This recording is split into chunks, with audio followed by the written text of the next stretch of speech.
ગઈ કાલે કૌશિકભાઈ વેકરિયા મંત્રી પદ ધારણ કરીને અમરેલીમાં જ્યારે પધાર્યા ત્યારે ભારતીય જનતા પાર્ટીની એકતાનું અદ્ભુતપૂર્વ દ્રશ્ય મંચ ઉપર સૌએ જોયું. ન્યાય ખુશી તમામ જિલ્લાના ભારતીય જનતા પાર્ટીના કાર્યકર્તાઓએ વ્યક્ત કરવા માટે ત્યાં ઉપસ્થિત રહીને અભિવાદન પણ કર્યું. મેં કૌશિકભાઈને શીખ નહોતી આપી. કૌશિકભાઈ જે ડિપાર્ટમેન્ટ મળ્યા છે એ ડિપાર્ટમેન્ટ ભૂતકાળમાં મારી પાસે જ્યારે હતા ત્યારે જીર્ણોપયોગી કાળજી લેવી પડે અને એ કાળજીપૂર્વક કામ કરીએ એટલે સફળતા અને જવાબદારી. કારણ કે કાયદો વિભાગ બોલાય એક, પરંતુ તમામ વિભાગ કાયદાકીય પરિસ્થિતિ ઊભી થાય ત્યારે કાયદા વિભાગની સલાહ કે મંજૂરી લેવા આવતા હોય છે.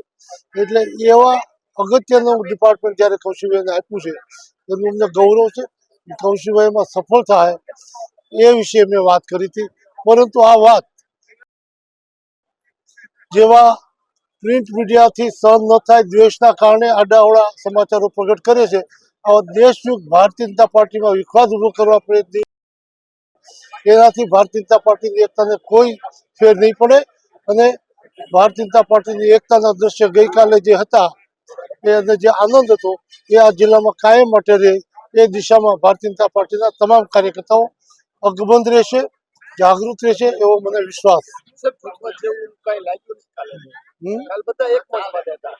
એ જ કીધું કે ભારતીય જનતા પાર્ટીની એકતા સહન ન થઈ એના કારણે આડાઅવળા સમાચારો છાપે છે.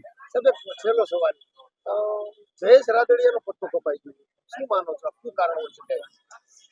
હવે તો નેતૃત્વને ખબર પડે શું કારણ હોય શકે. ન લીધા એ આપણે જોઈ શકીએ છીએ, પરંતુ કેમ ન લીધા એનો જવાબ તો હું ના આપી શકું, કારણ નિર્ણય લેનાર હું એ જ આપી શકે. ઇફકોની ચૂંટણીનું કારણ નડી ગયું છે? હું નથી માનતો એનું કારણ નડ્યું.